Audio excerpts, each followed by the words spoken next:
Sri motivation YouTube சேனலுக்கு வந்திருக்கிற உங்கள் எல்லாரையும் அன்போடு வரவேற்கிறேன். இந்த யூடியூப் சேனலில் சிந்தனையை தூண்டக்கூடிய குட்டி குட்டியான அழகான கதைகளை தான் நம்ம பார்க்க போகிறோம். வாங்க கதைக்குள்ளே போகலாம். இன்னைக்கு நம்ம பார்க்க போகிற குட்டி கதை, மனதை அலைப்பாய விடாதே. ஒரு ரயில் நிலையத்தில் 2 வியாபாரிகள் இருந்தாங்க. இருவருமே தினமுமே நிறைய பொம்மைகளை எடுத்து சென்று குழந்தைகளை பார்த்து அவங்க கிட்ட விற்பனை செய்து வந்தாங்க. அதுதான் அவங்களுடைய தொழில். இருவருமே ஒரு நாளைக்கு 8 மணி நேரம் உழைக்கக்கூடியவங்க. ஒரே மாதிரியான வியாபார திறமை கொண்டவர்கள் தான். இருப்பினும் முதல் வியாபாரி ஒரு நாளைக்கு 1000 ரூபாய் சம்பாதித்தாரு. ஆனா இரண்டாவது வியாபாரியோ வெறும் 300 ரூபாய் மட்டுமே சம்பாதித்தாரு. இந்த 2 பேருக்கும் இடையில என்ன வித்தியாசம் இருக்க முடியும் அப்படின்னு யோசிக்க ஆரம்பிச்சாங்க.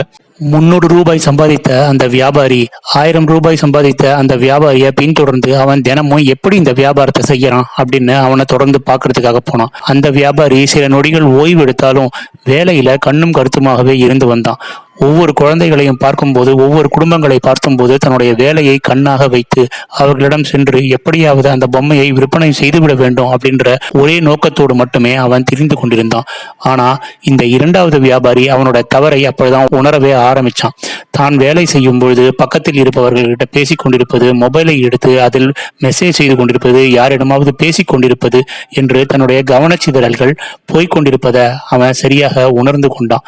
அப்பொழுதுதான் வேலையோடைய முக்கியத்துவம் என்ன, அந்த நேரத்தின் முக்கியத்துவம் என்ன அப்படிங்கிறதையும் அந்த நபர் புரிந்து கொண்டான். முதல் வியாபாரி போன வேலையை மட்டும்தான் பார்ப்பாரு.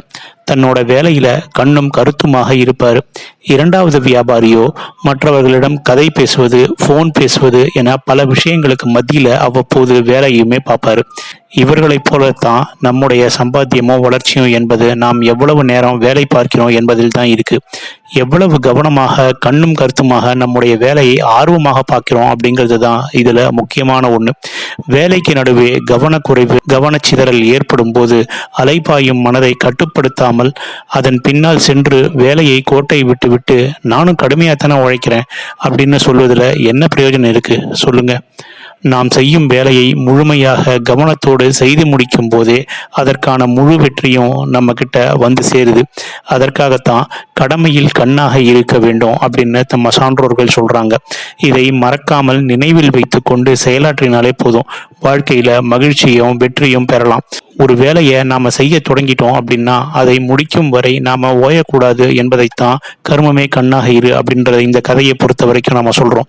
மனதை எங்கேயுமே அலைப்பாய விடாம செயலை செய்யும் போதே முழுமையான வெற்றி உங்களிடம் வந்து சேரும். இந்த குட்டி கதை உங்களுக்கு பிடிச்சிருக்கும்னு நினைக்கிறேன். பிடிச்சிருந்தா லைக் பண்ணுங்க, கமெண்ட் பண்ணுங்க, உங்க ஃப்ரெண்ட்ஸுக்கு ஷேர் பண்ணுங்க. நன்றி.